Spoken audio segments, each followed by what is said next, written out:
நான் வித்தியாசத்தை உண்டு பண்ணும் நாள் வந்து விட்டது. நான் வித்தியாசத்தை உண்டு பண்ணும் நாள் வந்து விட்டது. பக்கத்தில் நாளைக்கு அடையாளம் நடக்கும். நான் உன்னை விசேஷப்படுத்தி நான் வித்தியாசப்படுத்துவேன். மகா பெரிய சேனையா. எத்தனை பேருக்கு நான் சொல்லுகிற வார்த்தை புரிகிறது என்று தெரிகிறதில்லை. உங்க குடும்பத்தை சிதற பண்ணி சத்துரு மகிழ்ந்து கொண்டிருக்கிறாரா? கர்த்தர் ஒரு வித்தியாசத்தை உண்டு பண்ண போகிறார். செத்தவர்களுக்கும் உயிரோடு நடுவில் நிற்க நடுவில் நிற்க வச்சுட்டார். எப்படி கொண்டு நடுவில் நிற்க வச்சுட்டீங்க. அவர் வித்தியாசத்தை உண்டு பண்ண கோல் துளிர் விடுவதை எல்லா கண்களும் காணும். எல்லா கண்களும் காணும்.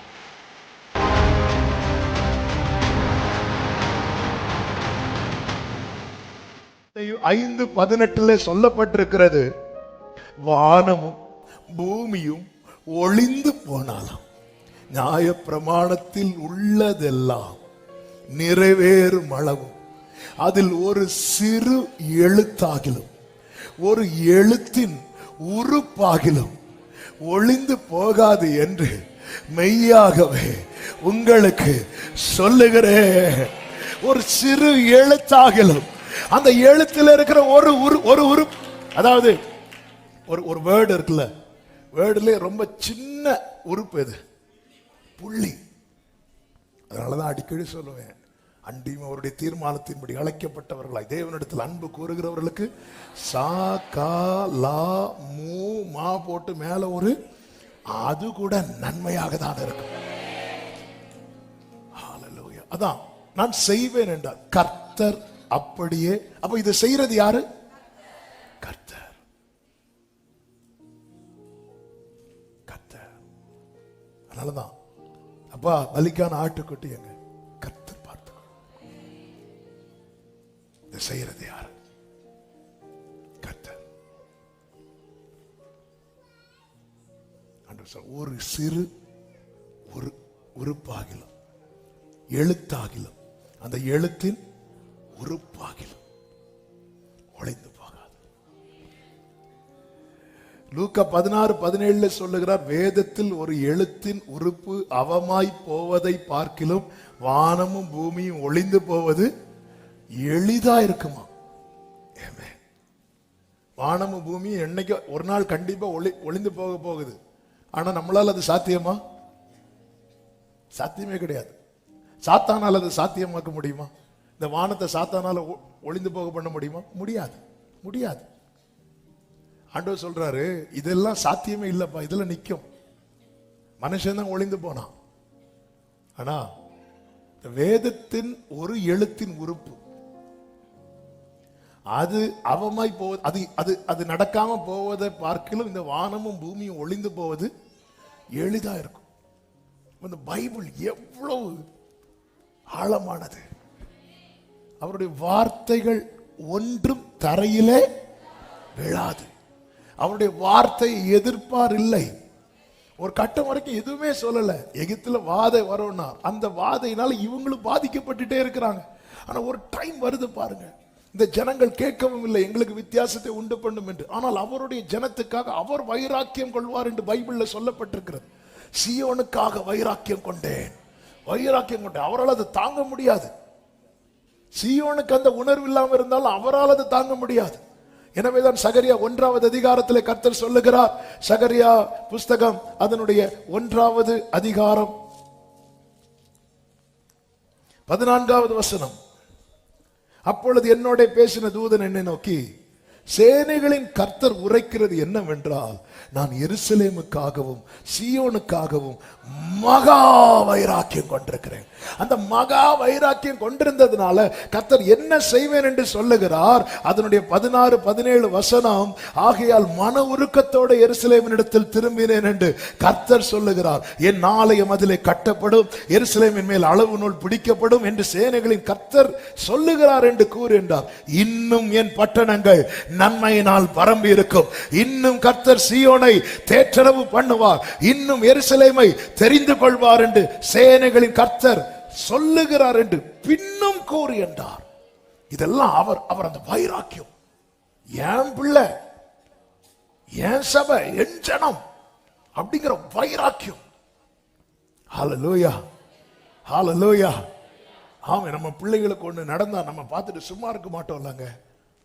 அவரால் பார்த்துட்டு சும்மா இருக்க முடியல. ஜனங்க கஷ்டப்படுறத பார்த்து புறஜாதிகள் சந்தோஷமா இருக்கிறாங்க. அதை பார்த்து, அதாவது நம்ம பிள்ளை கஷ்டப்படுறத இன்னொருத்தங்க பார்த்து ரசிக்கிறாங்கன்னு அதை பார்த்து நமக்கு எப்படி இருக்கும்? அப்படிதான் அவருக்கு வருது. நமக்கு தான் சூடு சோரணை இல்லை. ஆமே, அவருக்கு அவன் என்ன சொல்லுவான்? ஏதோ பெரிதா மோசை கோலையும் தூக்கிட்டு நிக்கிறாரு. அவங்களும் தானே கஷ்டப்படுறாங்க, அவங்களும் தானே கஷ்டப்படுறாங்க. இந்த தவளையினால் அவங்க வீட்லேயும் தானே தவளை இருக்கு, அவங்க வீட்லேயும் தானே பேன் இருக்கு. இதெல்லாம் பேசியிருக்க மாட்டாங்கன்னு நினைக்கிறீங்க? பேசியிருப்பாங்க. ஆண்டவர் பார்த்தார், இங்க பாரு, நான் ஒரு வித்தியாசத்தை உண்டு பண்ண போகிறேன், வித்தியாசத்தை உண்டு பண்ண போகிறேன். மல்கியா 3வது அதிகாரம் 17-18 வசனங்களை வாசியுங்கள். என் சம்பத்தை நான் சேர்க்கும் நாளிலே அவர்கள் என்னுடையவர்களாய் இருப்பார்கள் என்று சேனைகளின் கர்த்தர் சொல்லுகிறார். ஒரு மனுஷன் தனக்கு ஊழியம் செய்கிற தன்னுடைய குமாரனை கடாட்சிக்கிறது போல நான் அவர்களை கடாட்சிப்பேன். அப்பொழுது நீங்கள் நீதிமானுக்கும் துன்மார்க்கனுக்கும் தேவனுக்கு ஊழியம் செய்கிறவனுக்கும் செய்யாதவனுக்கும் இருக்கிற வித்தியாசத்தை திரும்பவும் காண்பீர்கள். ஒரு டைம் கர்த்தர் வைத்திருக்கிறார். அவருடைய சம்பத்தை சேர்க்கும் நாள் என்று ஒரு நாளை குறித்திருக்கிறார். அந்த நாளிலே கர்த்தர் வித்தியாசத்தை நிச்சயமாக, இதை சொல்றதுக்கு காரணம் என்னவென்றால், ஜனங்கள் இதை புரியாமல் புலம்ப ஆரம்பித்தார்கள். அதற்கு மேல வசனங்களை பார்த்தீங்கன்னா 13 முதல் பார்த்தீங்கன்னா, நீங்கள் எனக்கு விரோதமாய் பேசின பேச்சுக்கள் கடினமா இருக்கிறது. என்ன பேசுறாங்க? 14வது வசனம், தேவனை சேவிப்பது விருதா, அவருடைய கட்டளைகளை கை கொள்ளுகிறதுனாலும் சேனைகளின் கர்த்தருக்கு முன்பாய் துக்கித்து நடக்கிறதுனாலும் என்ன பிரயோஜனம்? இப்படி ஜெபம் பண்ணி என்ன பிரயோஜனம்? ஏன்னா இன்னும் நம்ம அந்த ஒரு சேஞ்ச் வரல. பாத்தீங்களா? வராததும் நமக்குள்ள இப்படிப்பட்ட புலம்பல் கண்டிப்பா வரும். அப்படி புலம்பாத யாருங்க உண்டு? யார் உண்டு? அடி எனக்கு என்ன தருவீர் என்று ஆபிரகாமே கேட்டானே. ஆண்டவர் சொல்லி இப்படிலாம் பேசாதப்ப எனக்கு கஷ்டமா இருக்குங்கிறார். அதான் சொல்லி ஜனங்களுடைய பேச்சு எனக்கு கடினமா இருக்கிறது அப்படிங்கிறார். எதுக்கு நாங்க வர்ஷிப் பண்ணி, எதுக்கு நாங்க ஆண்டவருக்கு ஜெபம் பண்ணி துக்கித்து நடந்தோம், எதுக்கு நாங்க ஃபாஸ்டிங் இருந்து, எதுக்கு நாங்க கட்டளைகளை கை கொண்டு? அடுத்த வசனத்துல, இப்பொழுதும் அகங்காரிகளை பாக்கியவான்கள் என்கிறோமே. இப்போதும், இப்போ அவங்க பாக்கியவான்கள் மாதிரிதான் இருக்கும். தீமை செய்யறவங்க திடப்படுகிறார்கள். அவர்கள் தேவனை பரீட்சை பார்த்து விடுவிக்கப்படுகிறார்கள். தேவன் எங்களை பரீட்சிக்கிறார், நாங்க அகப்பட்டிருக்கிறோம். அவர்கள் தேவனை பரீட்சிக்கிறார்கள். அவர்கள், ஆண்டவர் சொல்ல, வெயிட் பண்ணு, வெயிட் பண்ணு. இந்த வார்த்தையை நேற்று மெடிடேட் பண்ணும்போது ஆண்டவர் சிந்தையில போட்ட ஒரு வார்த்தை. இவ்வளவு நாள் வெயிட் பண்ணல, இன்னும் கொஞ்சம் பொறுத்துக்கும்.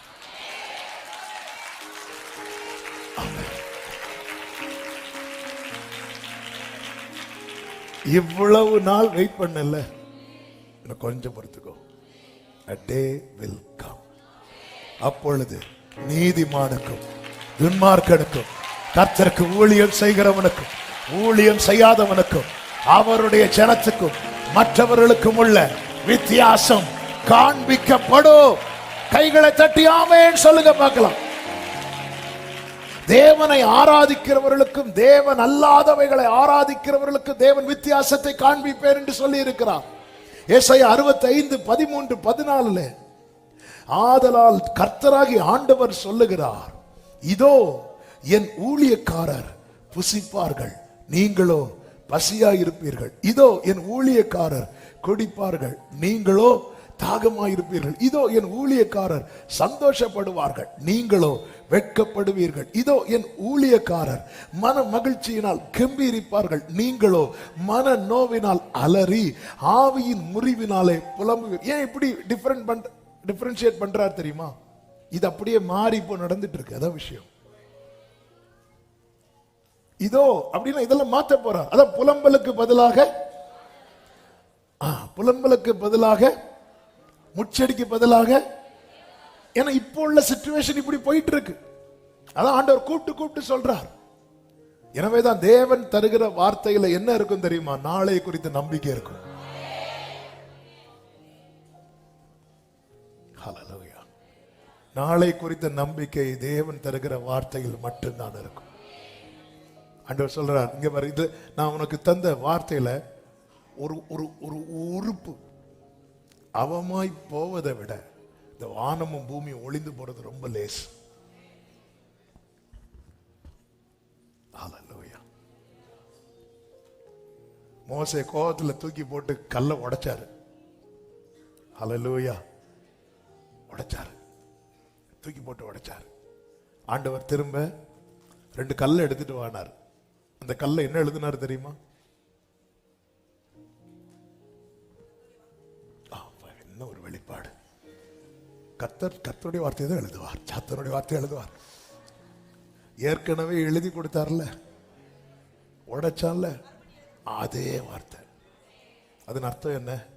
நீயே தூக்கி போட்டு உடைச்சாலும் இந்த வார்த்தை மாறாது.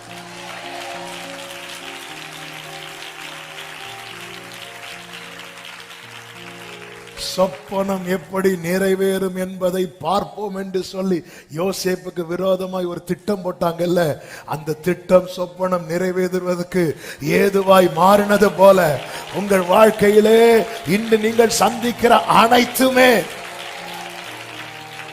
ஆமென் சொல்லுங்க பார்க்கலாம். 3 காரியத்தை ஒரு தேவ பிள்ளை கவனிக்கணும். என் ஜனம் இருக்கிற கோசே நாட்டை, இந்த கோசேனை குறித்து நாம் ஏற்கனவே ஒரு சண்டே செய்தியில சொல்லி இருக்கிறேன். அது ரொம்ப டீட்டெயிலா சொல்ல விரும்பவில்லை. ஆனால் அந்த வார்த்தையை இன்னைக்கு செய்தியில வருகிறதுனால அதை டச் பண்ணிட்டு போக விரும்புகிறேன். யோசேப்பு எகிப்தில் அதிபதியா இருக்கிறான். இப்ப யாக்கோபை அழைத்து வர சொல்லும் போது யோசேப்பு சொல்லும் வார்த்தை ஆதியாகமம் 45வது அதிகாரம் அதனுடைய 10வது வசனத்திலே சொல்லப்பட்டிருக்கிறது. ஆதியாகமம் 45:10. நீரும் உம்முடைய பிள்ளைகளும் அவர்களுடைய பிள்ளைகளும் உம்முடைய ஆடு மாடுகளோடும் உமக்கு உண்டாயிருக்கிற யாவற்றோடும் கோசே நாட்டில் வாசம் பண்ணியன் சமீபத்தில் இருக்கலாம். கோசேன் என்றாலே டிரா நியர் என்ற அர்த்தம். பக்கத்துல இரு, பக்கத்துல வா, பக்கத்துல இரு. கோசேன் அப்படிங்கிற வார்த்தையினுடைய அர்த்தமே பக்கத்துல இரு.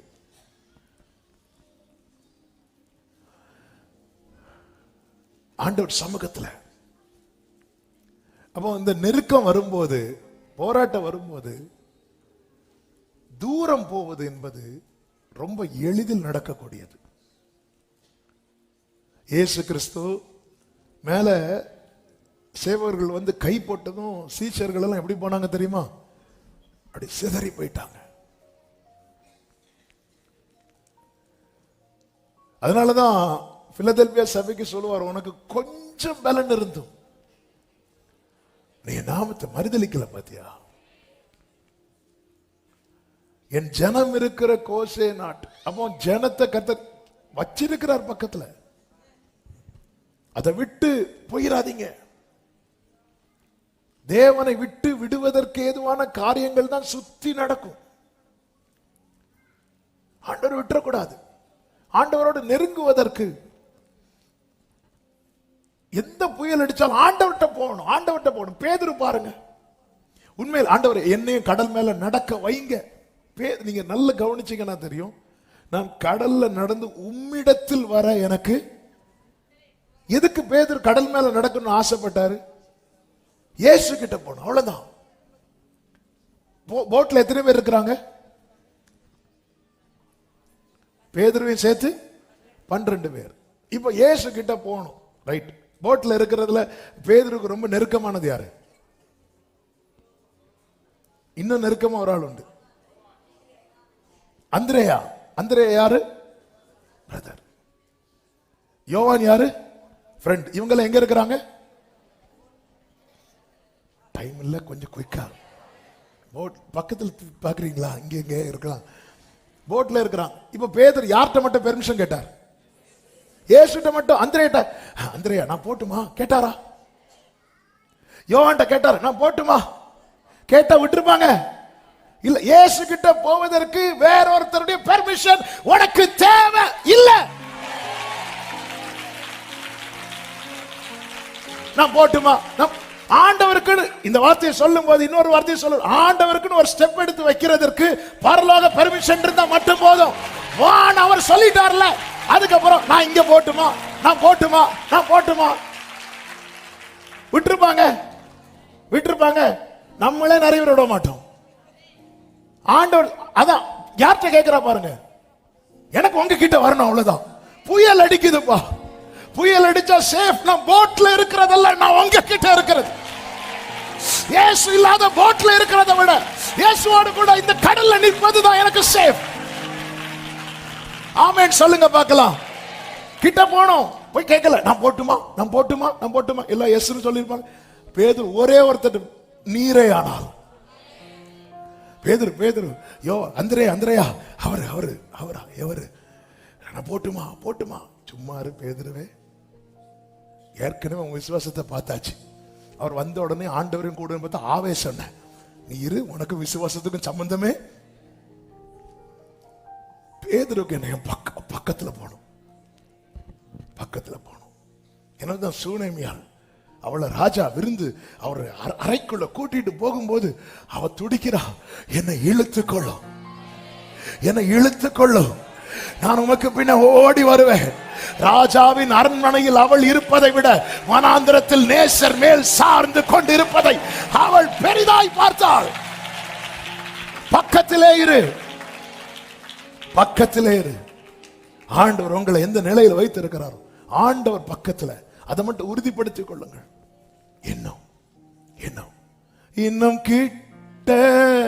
கிட்ட சேர்த்து கொள்ளுமே பாடுபட்ட நாயகா. இன்னும் கிட்ட ஆமென் ஜீவன் தந்த ரட்சகர். மத்தேயு 14வது அதிகாரம் 28வது வசனம். பேதுரு அவரை நோக்கி, ஆண்டவரே நீரே ஆனால் நான் ஜலத்தின் மேல் நடந்து உம்மிடத்தில் வர கட்டளையிடும் என்றார். அதற்கு அவர் வா என்றார். அப்பொழுது பேதுரு படவை விட்டு இறங்கி யாரையும் திரும்பி கூட பார்க்கல. யாரையும் திரும்பி கூட, உங்களை அந்திரேயாட்ட கேட்டா என்ன பண்ணும்? நம்ம எல்லாம் நிறைய கேட்டு அப்பா கிட்ட நெருங்காம இருக்கிறோம். பவுலுக்கு தேவன் தம்மை வெளிப்படுத்த சித்தமா இருந்த போது பவுல் மாம்சத்தோடும் இரத்தத்தோடும் யோசனை பண்ணாமல் என்று பைபிள்ல இருக்கு. கலாத்தியர் 1:16 எடுக்க வேண்டாம். அவர் எஸ் சொல்றார்ல, வா அப்படிங்கிற. நான் கடல் மேல் நடந்து உம்மிடத்தில் வர, எனக்கு உங்க பக்கத்துல வரணும். எனக்கு காற்று அடிக்கிறது கஷ்டமா இருக்காட்டு, எனக்கு உங்க கிட்ட இருக்கணும். ஆமா, பிள்ளைங்க ரொம்ப சிக்கா ஃபீல் பண்ணும்போது அவங்க அம்மா கிட்ட அல்லது அவங்க அப்பா கிட்ட இருக்கணும்னு விரும்புவாங்கல்ல, அப்படி ஃபீல் பண்றார் பேதுரு. கர்த்தர் அவனை விசேஷப்படுத்தினார், கர்த்தர் அவனை மேன்மைப்படுத்தினார். விழுந்த போது தூக்கி அவர்கள் 32 இருக்கு, அவர்கள் படவில் ஏறின உடனே காற்று அமர்ந்தது. அவர் படகுல காற்று அமர்ந்தது பேதுரு ஏறினாலையா இயேசு ஏறினாலையா? ஆனா பைபிள் எப்படி எழுத வச்சாரு தெரியுமா? அவர்கள் படகில். அந்த அவர்கள் யாரெல்லாம்? இயேசுவும் பேதுரும். இப்படிதான் ஒரு காட்டுல ஒரு தொங்கு பாலம் இருந்துச்சாம். அந்த தொங்கு பாலத்தில் வெயிட்டா யாராவது போனா அந்த பாலம் என்ன பண்ணும் தெரியுமா? ஆடும். ஒரு பக்கத்துல இருந்து இன்னொரு பக்கத்துக்கு ஒரு எலி அந்த பாலத்தோட போகுது. எலி போனா பாலம் ஆடுமா? ஆடாது. அது பாதி தூரம் போனதுமே பாலம் ஆட ஆரம்பிச்சிட்டு, எலிக்கு பரவாயில்லையே நம்ம வெயிட்டா இருக்கிறோமே, பாலம் ஆடுதுன்னு திரும்பி பார்த்தா பின்னாடி சிங்கம் வருது. இப்ப பாலம் ஆடுறது எதனால? சிங்கத்தினால. நேர எலி மறுபக்கம் வந்துட்டு சிங்கம் அது பாட்டுக்கு போச்சு. எலி சும்மா இருக்கும். எலி எல்லாரையும் கூப்பிட்டு, பாத்தீங்களா நானும் சிங்கமும் போனதும் பாலம் எப்படி ஆடிச்சு பாத்தீங்களா? பாலம் ஆடுறது சிங்கத்தினால, ஆனா எல்லாரும் பார்த்துட்டு இருந்தது எலியும். அது போலதான் கர்த்தர் விசேஷப்படுத்தும் போது எப்படி தெரியுமா?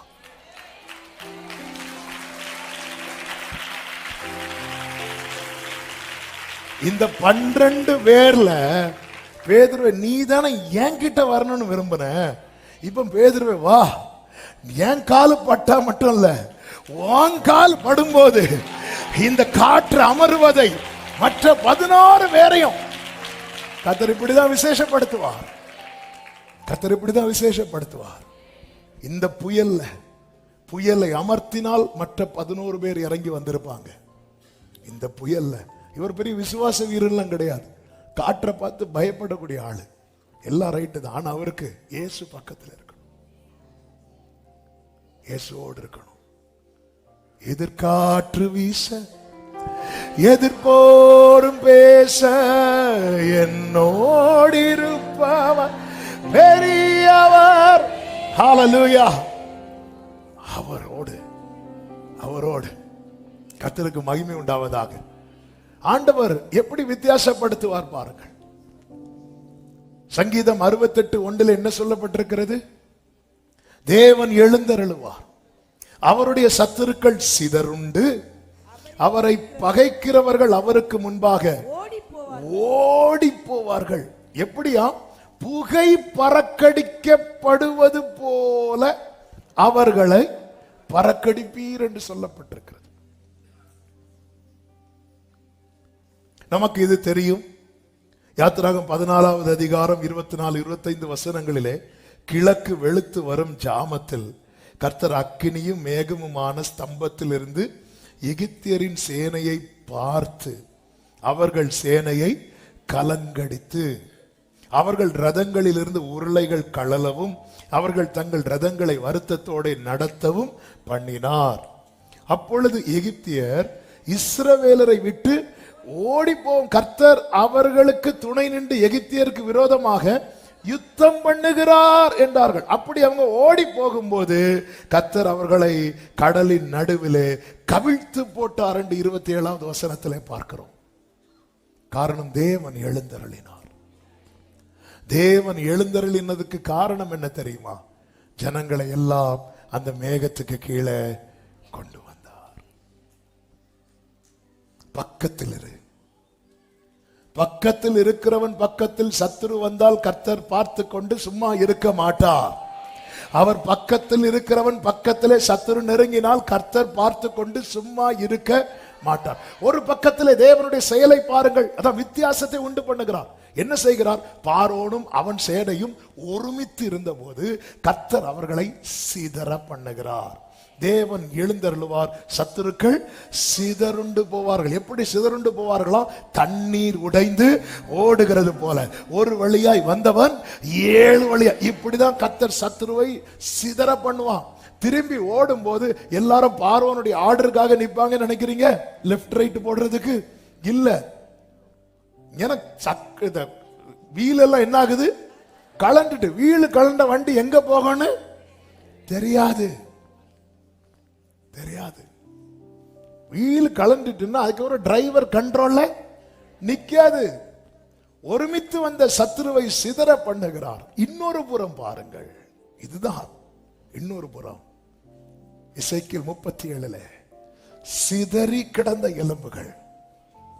ஒரு புறம் ஒருமித்து நின்ற சத்துருவை கர்த்தர் எழுந்தருளி சிதற பண்ணும் போது, இன்னொரு பக்கத்துல அவருடைய ஜனங்கள் எப்படி இருக்கிறாங்க தெரியுமா?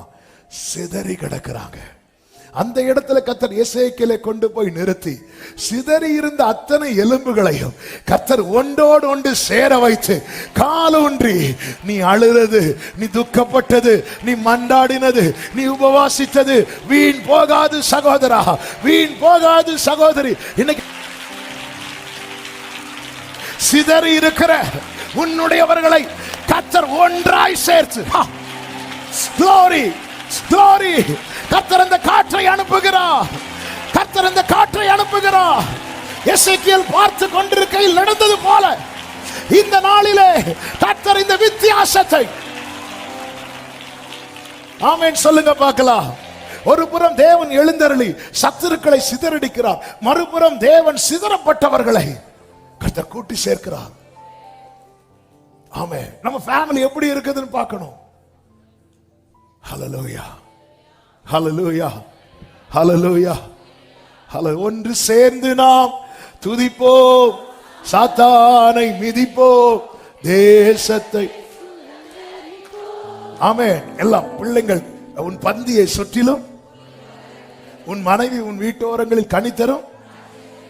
அது வீட்டோரங்கள்ங்கிறது தப்பா புரிஞ்சிருக்க கூடாது. அது கனி தரும் திராட்சை செடி, அதுதான் கனி கொடுக்குது. கர்த்தருக்கு பயப்படுகிற மனுஷன் இவ்விதமாய் ஆசீர்வதிக்கப்படுவான். பிள்ளை இப்படி இருக்கணும். நானும் என் வீட்டாருமோ வென்றால். இன்னைக்கு அநேக குடும்பங்கள்ல இந்த நன்மை, இந்த இந்த பாக்கியத்தை இழந்துட்டாங்க. சத்துரு எங்கேயோ உள்ள புகுந்துட்டான், சிதற வச்சிருக்கிறான், சிதற வைக்கிறான். யார் யார் எங்க இல்லாமோ தெரியல. இந்த போன் மட்டும்தான் அவங்களை இணைக்குது, வேற இல்ல.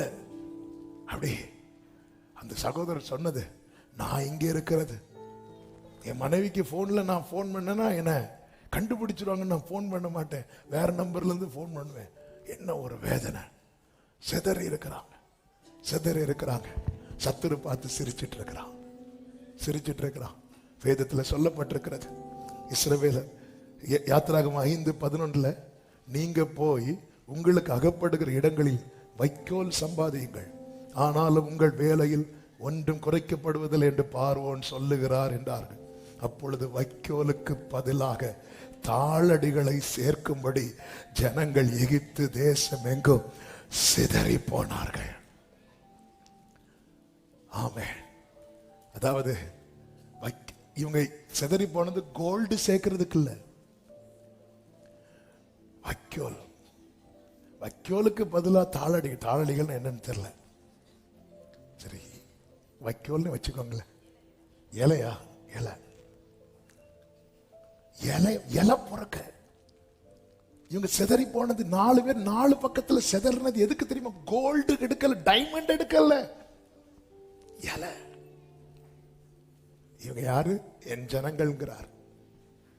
ஆண்டவர் எல்லாம் பார்த்துட்டு சும்மா இருப்பார் நினைக்கிறீங்க? அற்ப காரியத்துக்காக உன்னை சிதற பண்ணுகிறான். ஏன்னா இன்னைக்கு இது தேவையா இருக்கிறது. ஒருவேளை ஆகாரத்துக்காக உன்னை சிதற பண்ணுகிறான். ஆமென். இதனாலதான் இஸ்ரவேல் ஜனங்கள் உலர்ந்த எலும்புகள் நிறைந்த பள்ளத்தில் இது உயிரடையுமா? இன்னைக்கு கர்த்தர் தருகிற ரேமா இதுதான். உன்னை எழுப்பி நிறுத்த எனக்கு ஒரு காற்று போதும்.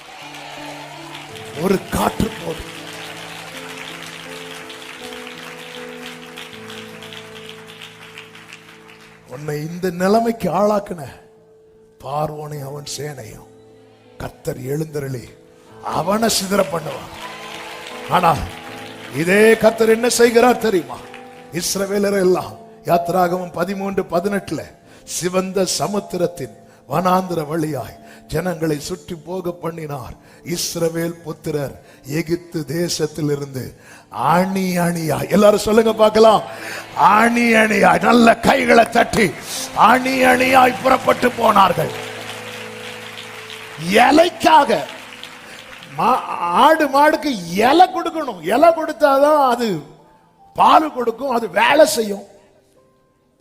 அதுக்காக இலை பொறுக்கிறதுக்காக, விறகு பொறுக்கிறதுக்காக சிதறி போனாங்க. என்னைக்கு ஒரே மாதிரி இருக்காதுங்க. 2 அப்பம் சுடுறதுக்கு காட்டுல போய் விறகெடுக்க போனான்.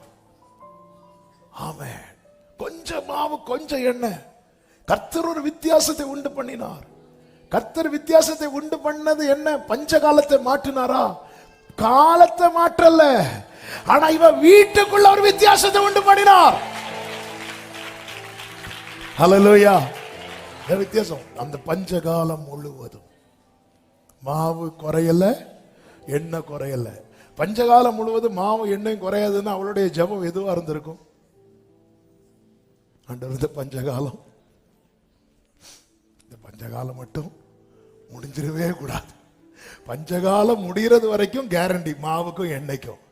பஞ்சகாலம் முடிஞ்சதும் மாவு எண்ணெய், அதுக்கப்புறம் நீ பார்த்துக்கோ. அதான் அர்த்தம். அப்ப அவ ஜெபம் எதுவா இருந்திருக்கும்? எந்த காலத்தை நீங்க ஃபேஸ் பண்ண தயங்குனீங்களோ அந்த காலத்துக்காக ஸ்தோத்திரம் பண்ணுவீங்கன்னு சொல்ல வரேன். ஹல்லேலூயா. ஆமென் சொல்லுங்க பார்க்கலாம். உபாகம் 30 கர்த்தர் மோசேயை கொண்டு ஜனங்களுக்கு சொல்லுகிறார். 1, 2, 3 நானே வாசிக்கிறேன்.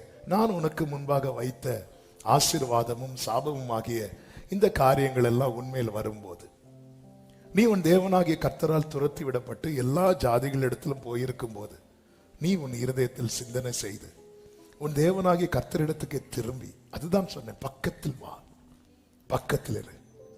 இன்று நான் உனக்கு கற்பிக்கிறபடியெல்லாம் நீ உன் பிள்ளைகள் உங்கள் முழு இருதயத்தோடு உங்கள் முழு ஆத்மாவோடு அவருடைய சத்தத்துக்கு செவி கொடுத்தால், அடுத்த ஆண்டவர் சொல்லுகிற வார்த்தை கேளுங்கள், உன் தேவனாகிய கர்த்தர் உன் சிறையிருப்பை திருப்பி உனக்கு இறங்கி, உன் தேவனாகிய கர்த்தர் உன்னை சிதற அடித்த எல்லா ஜனங்களிடத்திலும் இருக்கிற உன்னை திரும்ப சேர்த்துக் கொள்வார். அடுத்த வார்த்தை, உன்னுடையவர்கள். அது புருஷனோ மனைவியோ பிள்ளைகளோ சகோதரனோ சகோதரியோ, உன்னுடையவர்கள் வானத்தின் கடையான திசை மட்டும் துரத்துண்டிருந்தாலும் உன் தேவனாகிய கர்த்தர் அங்கே இருக்கிற உன்னை கூட்டி அங்கே இருந்து உன்னை கொண்டு வந்து உன் பிதாக்கள் சுதந்தரித்திருந்த தேசத்தை நீ சுதந்தரிக்கும்படிக்கு உன் தேவனாகிய கர்த்தர் அதில் உன்னை சேர்த்து உனக்கு நன்மை செய்து உன் பிதாக்களை பார்க்கலாம் உன்னை பெருக பண்ணுவார். கைகளை உயர்த்தி பக்கத்தில் இரு, பக்கத்தில் இரு. சத்துரு இந்த அளவுக்கு விளையாட காரணம் என்ன தெரியுமா? நீ கேப் உண்டாக்கிட்ட. நீ பக்கத்தில் இரு, கர்த்தர் அந்த வித்தியாசத்தை உண்டு பண்ணுவார். ஒரு புறம் ஆண்டவர் சொல்ல, நீ என் பக்கத்தில் இரு, நாளைக்கு இந்த அடையாளம் நடக்கும். நான் உன்னை விசேஷப்படுத்தி நான் வித்தியாசப்படுத்துவேன். நீ அழுறது, நீ துக்கப்பட்டது, நீ மண்டாடினது, நீ உபவாசித்தது வீண் போகாது சகோதரா, வீண் போகாது சகோதரி. இன்னைக்கு அநேக சன்பலாத்து தோபியாக்களும் இப்படிதான் பார்த்து கொண்டிருக்கிறார்கள். சுட்டரித்து போடப்பட்ட கற்களுக்கு உயிர் கொடுப்பாங்களா? இந்த அலங்கை கட்டி முடிக்கப்படுமா? இவன் ஜெபத்தில் இதெல்லாம் சாத்தியமாகுமா? பரலோகத்தின் தேவன் எங்கள் இவன் விசுவாசத்தில் இதெல்லாம் நடக்குமா? சுட்டரித்து, இது சுட்டரித்து போடப்பட்டது. இந்த சாப்டரை நாங்க க்ளோஸ் பண்ணிட்டோம். உன் காது கேட்க இந்த வார்த்தைகள் வரும். இது நீ நடக்க சாத்தியமே இல்லை, இது நீ நடப்பதற்கு வாய்ப்பே இல்லை. சுட்டரித்து போடப்பட்ட கற்கள். வாழ்க்கையில் இப்படிப்பட்ட நிலையில நீங்க பாதத்தில் அமர்ந்து பாருங்கள், கர்த்தர் அந்த வித்தியாசத்தை காண்பிப்பார். இடிக்க சத்துரு எடுக்கிற நாளை விட கட்டுகிற நாள். ஆமா, என் வாழ்வை இடிக்கும் சத்துருவை காட்டிலும் என் வாழ்வை கட்டும் தேவன். என் வாழ்வை இடிக்கும் சத்துருவை காட்டிலும் என் வாழ்வை கட்டும் தேவன். சத்துரு இடிக்க எடுத்திட்ட காலத்திலும் வேகமா என்னை கட்டுவிப்பா. சத்துரு ஷலமகரதனர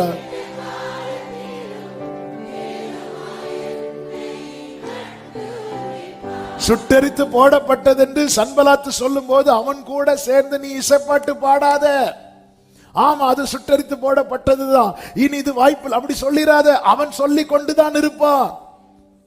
ஆனா உன் கண்களை ஏறெடுத்து பார், நீ எங்கே அமர்ந்திருக்கிறாய்?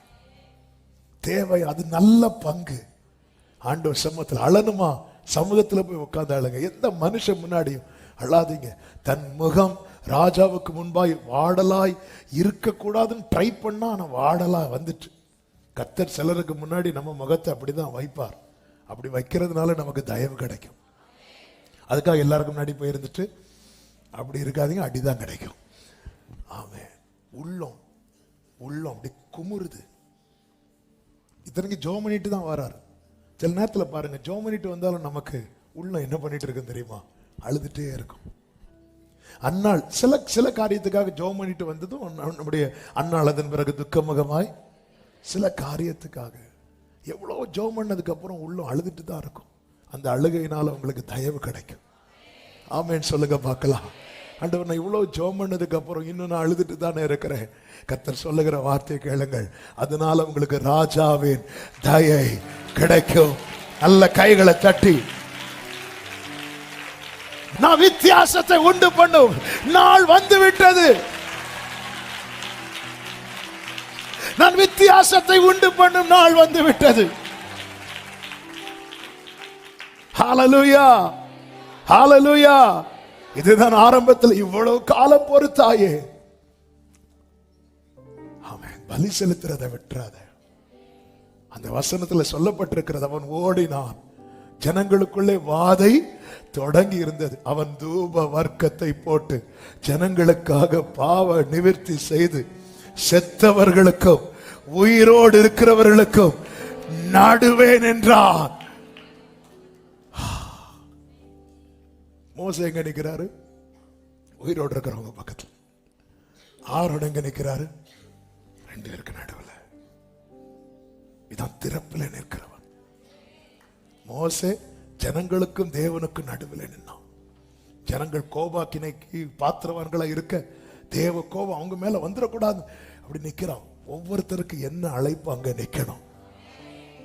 ஹல்லேலூயா. கர்த்தர் பார்த்தார். மோசையின் முகத்தை பிரகாசிக்க செய்தவர் ஆரோனை மறக்கல. மோசையின் முகத்தை பிரகாசிக்க செய்தவர் ஆரோனின் கோலை துளிர்விட வைத்தார். என் தேவன் பட்சபாதம் உள்ளவர். அதனாலதான் 17வது வசனத்திலே சொல்லப்பட்டிருக்கிறது, பின்பு கர்த்தர் மோசையை நோக்கி. இந்த சம்பவத்துக்கு பின்பு சொல்ற, நீ ஒவ்வொரு கோத்திரத்தின் கோலை வாங்கி அவர்கள் அதிலே அவனவன் பெயரை எழுதுவாயாக. 3வது வசனத்தை பாருங்கள், லேவியனுடைய கோலின் மேல் வேற எந்த பெயர் எழுதக்கூடாது. அவனை இவ்வளவு நிந்தித்ததுக்கு அப்புறம் அவங்களுக்காக ஜெபம் பண்றான். அவனை ஒதுக்குறதுக்கு அப்புறம் அவங்களுக்காக ஜெபம் பண்றான். அவங்க செத்துடக்கூடாது, அவங்க வாழ்ந்திருக்கணும் நிக்கிறான் பாரு. அதுவும் சும்மால உத்தரவாதம் எடுத்து ஓடுறான்.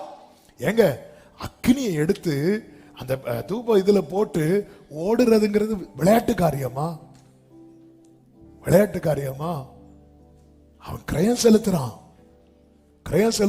அவங்களுக்கு எல்லாம் என்ன, அவங்க சும்மா ஜெபம் பண்ணிட்டு இருக்காங்க, நீ சும்மா இருந்து ஜெபம் பண்ணிட்டு இப்படி எல்லாம் சொல்லுவாங்க. பலி செலுத்துறதை ஸ்டாப் பண்ணிடாதீங்க. ஏன்னா வாதை தொடங்கி இருக்கிறது. மோசே ஆரோன்ட்ட சொல்ற, ஆரோன் நீ பாக்குறல்ல வாதை தொடங்குது, இந்த நேரத்துல நீ வேற எதுவுமே யோசிக்காத, ஆரோனே நீ போ. ஆரோன் ஓடுறார். மோசையை விட மூத்தவர். மோசைக்கு 80 வயசுக்கு மேல உண்டு. இந்த ஆரோனுக்கு ஓடுறார். எதுவுமே ஒன்றையும் மறந்து விடுவதற்கு ஆண்டவர் சொல்றார், என் நாமத்து நிமித்தம் நீங்கள் காண்பிக்கிற அன்பின் பிரயாசத்தை நான் மறந்து விடுவதற்கு அநீதி உள்ளவர் அல்ல. கர்த்தர் சொல்லுகிறார், மோசே எல்லா கோத்திரத்திலும் எனக்கு அந்த டைம் வந்துட்டு நான் வித்தியாசப்படுத்துகிறேன், நான் விசேஷப்படுத்துகிறேன் நாள் வந்தது. கர்த்தர் சொல்லுகிறார், நான் தெரிந்து கொள்ளுகிறவனுடைய கோல் தொழில். அப்படியே எல்லா 12 கோல்களை அந்த உடன்படிக்கை பெட்டிக்கு முன்னாக வச்சுட்டு எல்லாரும் போயிட்டு அடுத்த நாள் வந்து பார்க்கிறார்கள். 8வது வசனத்திலே சொல்லப்பட்டிருக்கிறது, மறுநாள் மோசே சாட்சி கூடாரத்துக்குள் பிரவேசித்த போது இதோ லேவியின் குடும்பத்தாருக்கு இருந்த ஆரோனின் கோல் துளிர்த்திருந்தது. அது துளிர் விட்டு பூ பூத்து வாதுமை பழங்களை கொடுத்தது. அப்பொழுது மோசே கர்த்தருடைய சமூகத்தில் இருந்த கோல்களை எல்லாம் எடுத்து இஸ்ரவேல் புத்திரர் எல்லாரும் காண, கைகளை உயர்த்தி ஆமென் சொல்லுங்க. எல்லாரும் காண, செத்தவர்களுக்கும் உயிரோடு இருக்கிறவர்களுக்கு நடுவே நீ நின்றதை கர்த்தர் கண்டார். உன் வாழ்க்கையிலே கர்த்தர் துளிர் விட வைக்க போகிறதை எல்லாரும் நல்ல கைகளை தட்டி, எத்தனை பேர் இதை நம்புறீங்க?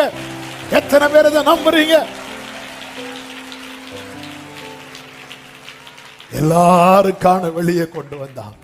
அவர்கள் கண்டு அவரவர் தங்கள் கோல்களை, எல்லாரும் அவங்க கோலை வாங்கும் போது கண்ணு எங்க இருக்கும் நினைக்கிறீங்க?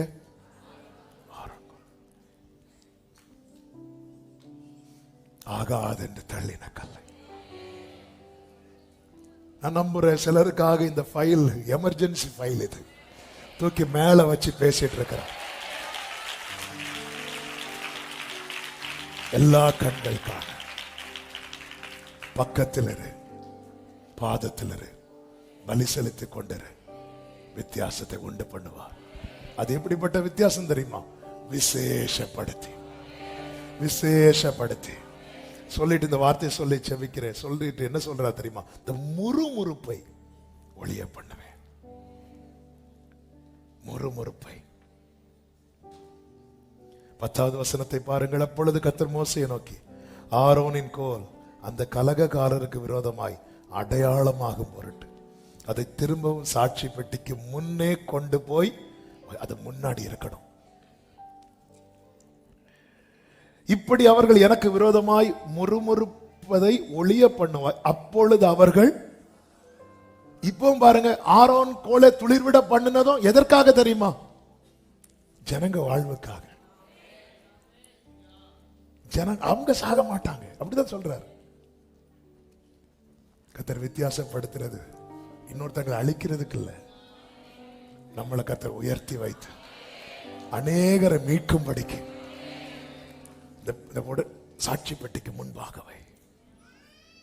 அதன் அர்த்தம் என்ன தெரியுமா? இந்த கோலை பார்க்கிறவன் இந்த பெட்டியை பார்க்கணும், இந்த பெட்டியை பார்க்கிறவன் இதை பிரிச்சு பார்க்க கூடாது. இந்த ஆரோன் இவ்வளவு காலம் அப்படிதான் என்றான். நம்மள மோசையின் முகம் பிரகாசித்ததை மட்டும்தான் பார்க்கிறோம். கர்த்தர் சொல்றார், இல்ல, நான் ஆரோனுடைய கோலையும் துளிர்விட பண்ணுவேன். லேவியின் கோத்திரத்தில் பிறந்தவர்களில் மோசை உண்டுல்ல, மோசை உண்டுல்ல, மோசையின் பேர் எழுதி இருக்கலாமே. பிரயாசத்துக்கு பலன் உண்டு, கர்த்தர் விசேஷப்படுத்துவார். நீ அவ்வளவு ஒதுக்குனதுக்கு அப்புறம் உனக்காக ஓடி போறான், உனக்கு ஒரு கஷ்டம்னா போய் பாதத்துல விழுறான். கர்த்தர் எல்லா கண்கள் காண கர்த்தர் விசேஷப்படுத்தி வித்தியாசத்தை உண்டு பண்ணுவார். நல்ல கைகளை தட்டி ஆமென் சொல்லுங்க. எல்லாரும் அப்படி எழுந்து நிற்கலாமா? ஆமென், ஹல்லேலூயா. விசேஷப்படுத்தி வித்தியாசத்தை உண்டு பண்ணும். விசேஷப்படுத்தி நீங்க ஆண்டவருடைய மாஸ்டர் பீஸ் அப்படிங்கறத எல்லாரும் பார்க்க போறாங்க. அப்படியே கைகளை உயர்த்தி ஆண்டவர் சொல்ல, பக்கத்திலே இரு. வேற யார்ட்ட பெர்மிஷன் கேட்காத, அலோவ் பண்ண மாட்டாங்க. போயிடாத, பக்கத்திலே இரு, பாதத்திலே இரு, பலி செலுத்தி கொண்டே இரு. தெரியும் தெரியும், ஆனாலும் வாத நிறுத்தணும்னா வாஞ்சம் தான். செத்தவர்களுக்கும் உயிரோடு இருக்கிறவர்களுக்கு நடுவில் நிக்க வச்சுட்டாரா? நடுவில் நிக்க வச்சுட்டா. என்ன இப்படி கொண்டு நடுவில் நிக்க வச்சுட்டீங்க. நான் ஒரு வித்தியாசத்தை உண்டு பண்ணுவேன். உன் கோல் துளிர் விடுவதை எல்லா கண்களும் காணும், எல்லா கண்களும் காணும்.